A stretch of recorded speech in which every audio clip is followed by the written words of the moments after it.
La misère du rêve. La misère du rêve, la misère du rêve.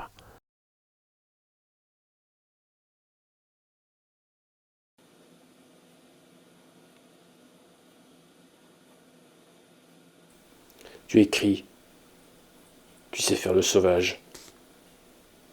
Tu écris beaucoup sans faire de faute, sans faire de pauvre. Dans des tiroirs, tu as rangé ta colère, tes sentiments noirs, plus crus que l'humain qui te hait. Tu écris, tu sais faire le sauvage. Tu peins aussi, tu peins des horreurs sublimes avec la langue, avec la bouche. Coincé dans la bulle du temps, tu te réincarnes en un chien dans un tableau de Jérôme Bosch.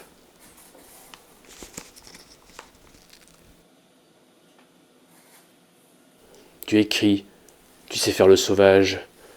Tu te démènes comme un dieu dans le corps d'un rat. Ton avatar numérique remue ton esprit et tu fais des affaires. Mais tu es moribond à l'intérieur. Tu es encore plus mauvais quand tu fraternises, quand tu fais l'homme, le grand frère. Tu fais pitié sans savoir. Tu écris pourtant, tu sais faire le sauvage. Tu es mon double qui mange la viande au bord du miroir pour se contempler, se voir, comme un puzzle raté, et tellement fier de sa pitance, de ses réflexes nerveux. Et pourtant tu écris, tu sais faire le sauvage.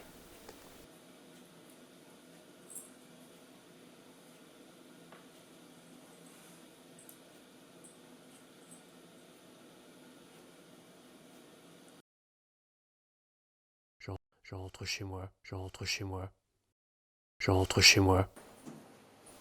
Je rentre dans mon jeu, dans une place pas très funky, avec ma table, mes chaises, mon ordinateur, mon ego surdimensionné à 46 mètres carrés. Toute la journée j'ai travaillé, mais j'ai effacé l'historique de mes gestes. J'ai mal aux genoux, au cou, à la langue. J'ai ma place dans la société, autant dire une place entre le bancal et le néant. Ça permet d'être dans un intérieur qui ne sent pas le formol. Je rentre chez moi, je rentre dans mon jeu, avec mes radiographies des coudes, des poings fermés. Ça suffirait. Ça suffirait quand pour d'autres c'est déjà l'heure du bilan. L'horreur de sa condition, le vomi existentiel, l'insupportable raison d'être debout face au miroir. Et ça fait des salles d'attente débordées. Et ça veut des tutos bien-être sur YouTube, du développement personnel plein la bande passante, du téléchargement de paix intérieure. Je n'ai jamais autant haï les mots de passe. Je rentre chez moi, je rentre dans mon jeu, et je cuis dans mon jus. Impossible de dire tu. Alors que reste-t-il de notre quête d'absolu, de ces bouches à bouche avec l'absurdité? Oh, je ne vous parlerai pas du couvre-feu, du confinement. Je ne suis pas là pour prendre en otage les sentiments. J'ai touché du doigt l'ancien magma de mots convertis en murs, le nerf des rêves pris dans le ciment. La mélancolie avait défait son lit, crevé tous les oreillers. Les aiguilles tordues des horloges me disaient le désespoir. Encore un email, un texto pour confirmer le rien communicationnel. Le résultat est qu'on tourne sur soi-même, avant de trouver le refuge du silence. C'est comme une blague qui s'éternise, mais je n'aurai pas l'éternité d'en rire.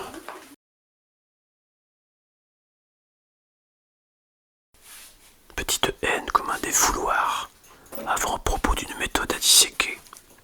Bouton d'amour desséché, entreprise admirable, qui se voile dans un miroir fondu, sous la brume automnale. Le nez cramé, il respire sous l'aisselle et compte ses taches de silence dans l'oreille interne. Et des discours fatigués dans le creux des poignées de main.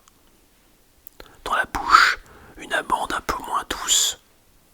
Un voir de regard incertain, homme et chien confondus.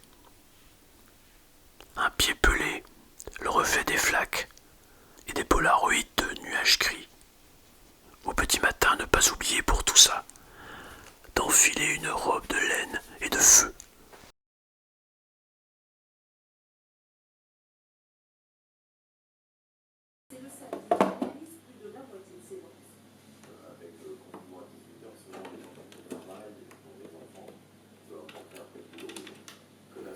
Ô mémorable kilomètre, craché sur la vitre, en paysage, danseur, je ne suis qu'un passager devant son horloge. Au souvenir des nuages et de la pluie, tombés dans le coffre, mimant l'éternité et la mouche, j'organise la vente du vent. À ces moments de perforation du grand vide, résolu sous l'immobilité, avec le charme des cartes, je roule dans chaque fossé numéroté. À l'instant même, je suis le tracé de mon souffle, porté par le génie d'une seconde et la médiocrité de la vie. Pendant l'éternité des soupirs, j'invente un long travelling sur des maisons vides, des décors transparents. Et peu à peu, les aiguilles de ma montre disparaissent.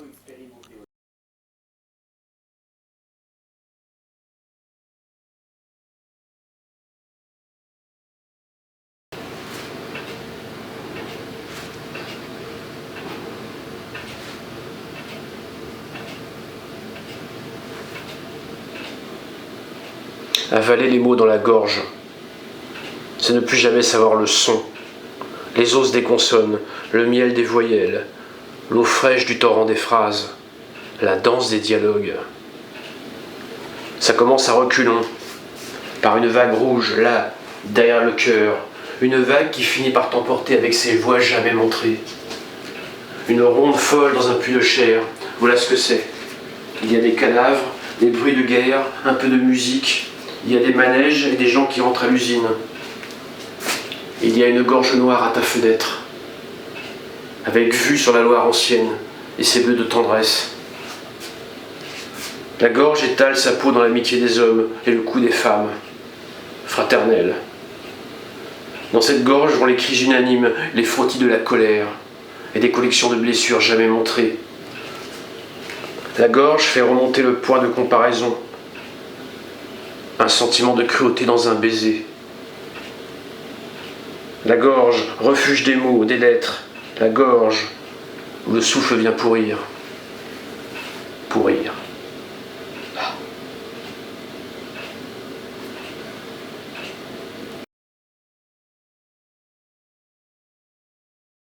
Des étoiles de viande, rangées à plat dans le tiroir en bois d'automne. Juste à côté, un clavier de clé, où chaque touche compose un mot mensonge. Tu trouves ici le dictionnaire du sang, tout blanc, et sa poussière. Je veux croire que c'est le rire de la mort qui fait ses douilles et son disque dur. Je veux croire que c'est l'œuvre du singe qui gigote et rebelote dans mon cerveau. Je veux croire que rien ne sera calme avant la nuit noire. À lire et à relire dans une coupure de lèvres la ponctuation terroriste de nos peurs. Là, un œil ouvert, rouge, veiné, rouge en plein vert. Et c'est le signe d'une guerre, dès que tu me parles, dès que je te vois. Mais il n'y a pas de nuit, jamais, que du sommeil au crépuscule.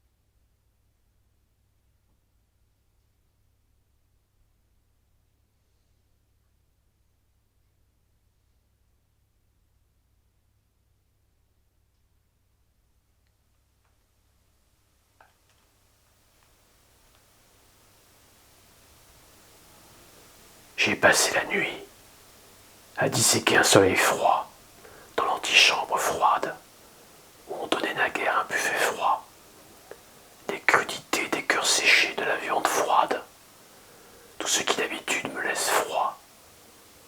Quant à mon nez ébréché, je l'ai recollé et lavé à l'eau froide. J'ai retourné ma casquette, je me suis accroupi. J'ai sucé mon pouce philosophe, assis par terre au milieu des mimes, dans un hôpital miniature. J'ai tracé avec un crayon crochu, un crayon con jusqu'à la mine, des triangles presque pointus, que j'ai ensuite placés dans ton oreille gauche, comme ça, l'air de rien, pour un petit moment d'aliénation intime. Et tu as ri, tu as ri.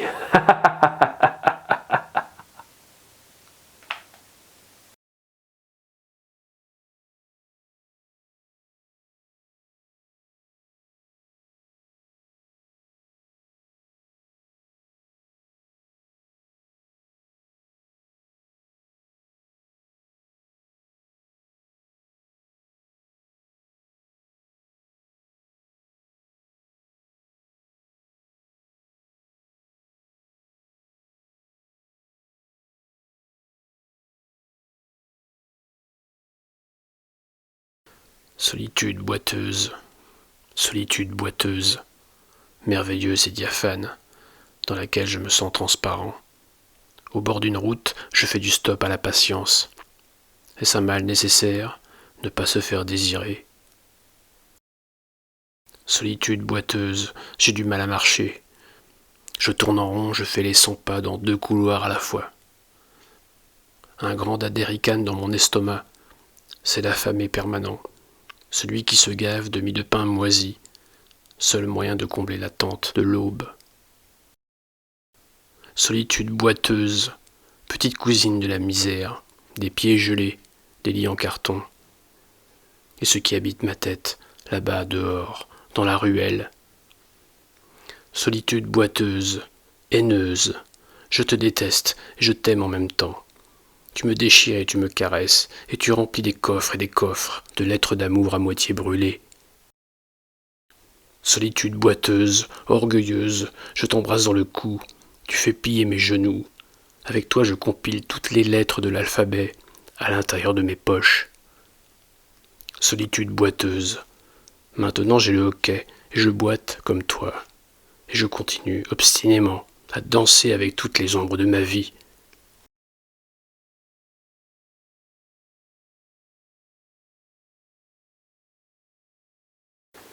Viens, mon beau chat, sur mon cœur amoureux. Retiens les griffes de ta patte et laisse-moi plonger dans tes beaux yeux, mêlés de métal et d'agate. Lorsque mes doigts caressent à loisir ta tête et ton dos élastique, et que ma main s'énivre du plaisir de palper ton corps électrique, je vois ma femme en esprit, son regard, comme le tien, aimable bête, profond et froid, coupe et fend comme un dard. Et des pieds jusqu'à la tête, un air subtil, un dangereux parfum, nage autour de son corps brun. Ouais, c'est Charles Baudelaire. Tu connais Charles Baudelaire? C'est pas mal, hein? Il a écrit des trucs super. C'est Baudelaire, quoi.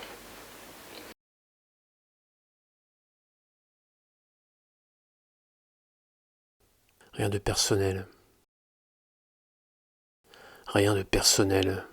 Rien de personne. Rien de Perse ni d'Amérique. Rien même de la personnalité. Rien de la perte. Rien des avatars qui se trucident sur des écrans. Rien de ces rats avec des masques qui courent le long des boulevards. Mais rien de personnel, rien qui fait le charme de l'être, puisqu'il faut tout avoir, tout reprendre. Rien de sensoriel, vous n'aurez pas les meilleurs souvenirs de mes coups de coude, de ces caresses dans la nuque, de ces langues léchant la poitrine, de ces yeux aimés au premier regard. Rien de mes sens, rien des vôtres. Et pourtant c'était si beau la première fois où nous avons tiré cette longue corde de phrases sur la peau de l'autre. Rien de particulier donc, rien de personnel. Ne jamais se livrer comme ça, ne jamais se décharner sauf en rêve. Rien de personnel sauf la présence et l'odeur de vos mots, la sueur au milieu des cuisses et l'ombre qui fait la signature. Dites, quelle est votre grille de lecture de l'autre? Et d'abord, savez-vous lire? Savez-vous écouter quand on chuchote un peu plus fort?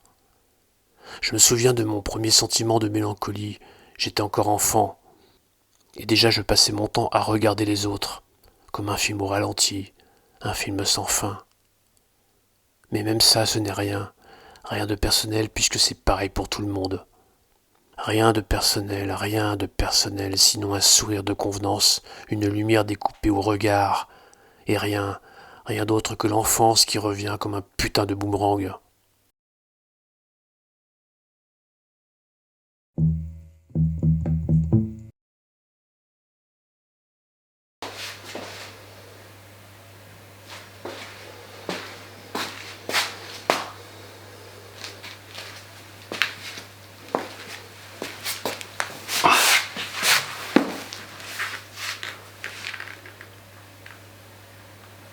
Dans la tour, sourd d'une habitude, des poignets ripants sur les parquets, des gens qui écoutent aux portes, des morceaux de silence cachés dans les serrures. Une caméra sort du front, éclate la tête d'un rêveur un peu trop penché. On ne croit qu'à la danse, on ne croit qu'à nos manies, on ne croit qu'à nos sourires, la dentition bien alignée pour les phrases du sommeil. Voici le fardeau de nos textos, tout ce qui nous quitte dans une bobine d'argent. Vous sentez ? Est-ce que vous sentez la fumée des cartes postales qui brûlent ?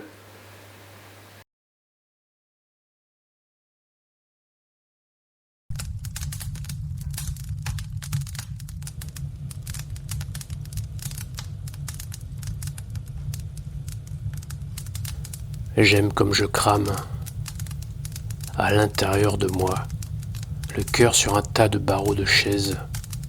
Je crame, je brûle, ma bouche brûle, mon nez brûle, mes oreilles, mes cheveux brûlent, mes yeux brûlent, mon visage brûle. Du coup, de ma chair, de mes angoisses, rien de plus subtil. Si je rampe, je sens mieux la chair. Dans ma poitrine déchirée, je crache quelques mots et un peu de salive bleue. Chacun de mes regards détecte la peur. Mes mains sont brûlantes, comme consumées par une vieille passion. C'est la noblesse et la putréfaction de l'étreinte, comme dans un tableau d'Egon Je crame, je brûle, ma bouche brûle, mon nez brûle, mes oreilles, mes cheveux brûlent, mes yeux brûlent, mon visage brûle, et j'ai encore des morceaux de bois dans les poches.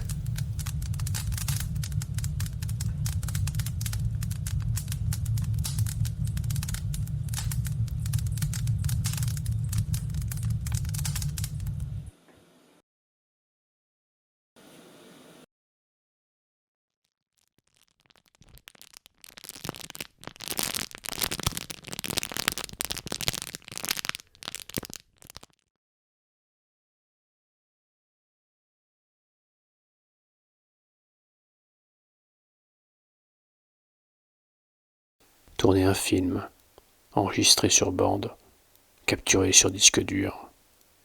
Que de verbes en verve avec l'art des machines. Que de commodités d'action pour garder ensemble les mêmes intentions d'émotions différentes. Et pourtant rien que le réel de nos actes pour décider de nos vies fictives sur l'écran. Ou attraper le temps d'un éclair, la posture des sorciers de la nuit des temps. Se livrer au creux de ces lumières décidées à des retouches fraternelles sur des carrés d'ombre et de son. Posséder au final l'illusion du vide, maquiller le plein avec l'air frais des rêves, et se repasser éternellement ses joies, ses ratés du jeu, au recto des cartes haute définition, et voir, en gros plan, ces boutons de fièvre, du feu de ce désir vague, faire oui ou non cinéma. Nous verrons, nous verrons.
la misère du rêve, la misère du rêve, la misère du rêve, la misère du rêve, la misère du rêve, la misère du rêve, la misère du rêve, la misère du rêve, la misère du rêve, la misère du rêve, la misère du rêve, la misère du rêve, la misère du rêve.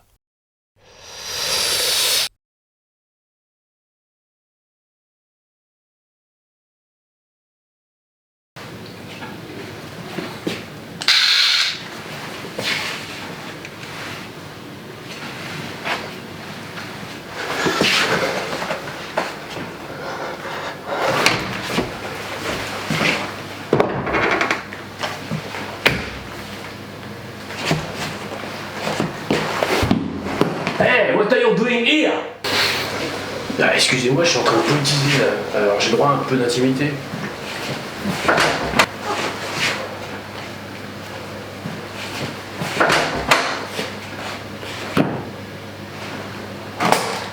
Hey, what are you doing here? Fuck!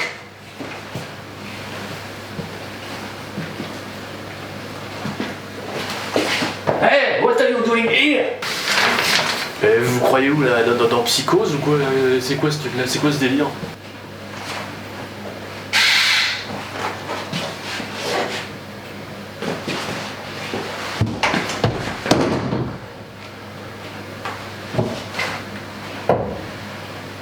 Fuck.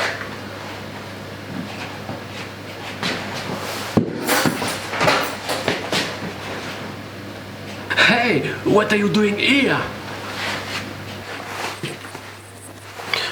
Crazy cat!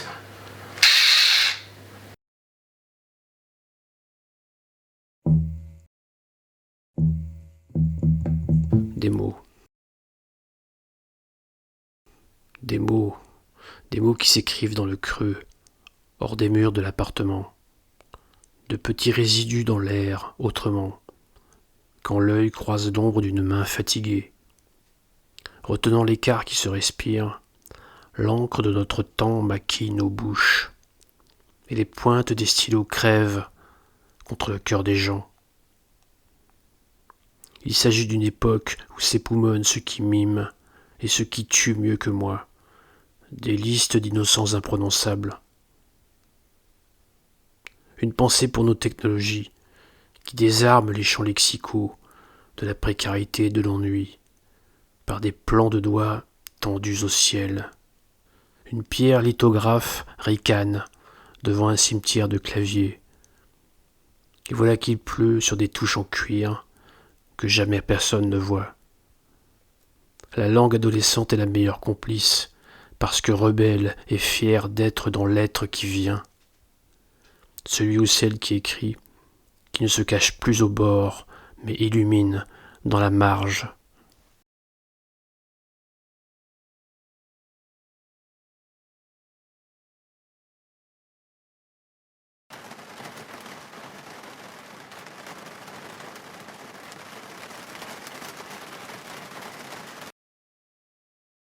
C'est l'heure de pleuvoir. Je ne demande pas l'averse qui me blesse. C'est de la colère ancienne dans une poubelle aux couleurs de l'arc-en-ciel. C'est loin les Cyrus, les crachoirs du temps, qui font les morveuses et les ombres. Non, je ne veux pas m'étendre dans l'herbe trop verte et la fuite des couleurs. Je ne demande pas l'appui du soir, qui dessine au couteau des sourcils sur le pavé, ce que jamais la mer ne fait. Sans attendre les raisons de s'étendre dans la boue, les coudes dans les flaques, je ne réfléchis plus la bave aux lèvres. Je coule dans une mauvaise pierre. Je ne demande pas des mots mouillés et des mains jointes. J'ai trop horreur de la durée des mousses sur le toit. Je préfère la corne qui pousse dans la mélancolie. Tout ce qui se décline comme un sac de sucre déchiré. Des rigoles à laver, des chaussures humides et des pensées qui donnent à boire.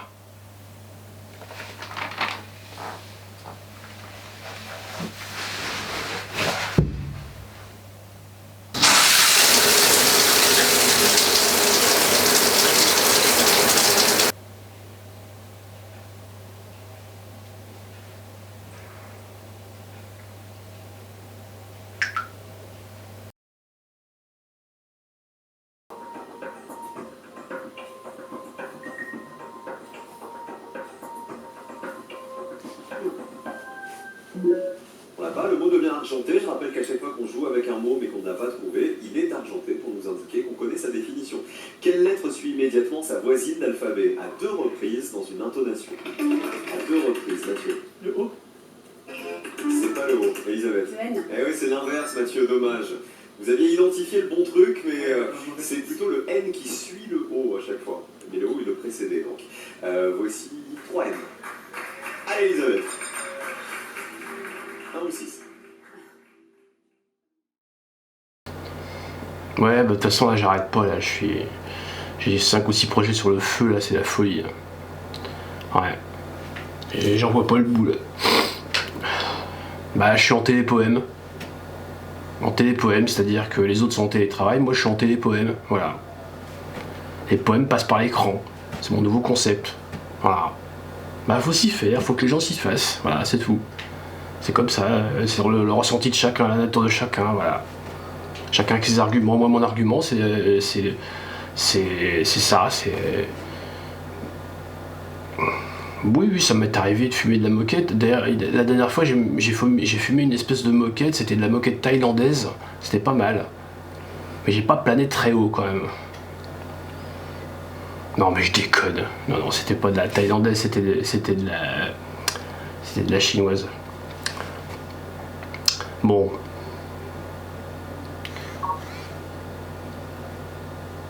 Pardon? Bah oui, ça sera livré pour le 28, là, oui, t'inquiète pas, là, ça va le faire. Faut juste que je calcule, en fait, que la machine calcule, parce qu'elle passe son temps à calculer. Moi, je passe mon temps à écrire, et puis la machine, elle calcule, voilà. Bah c'est comme ça. Il a raccroché.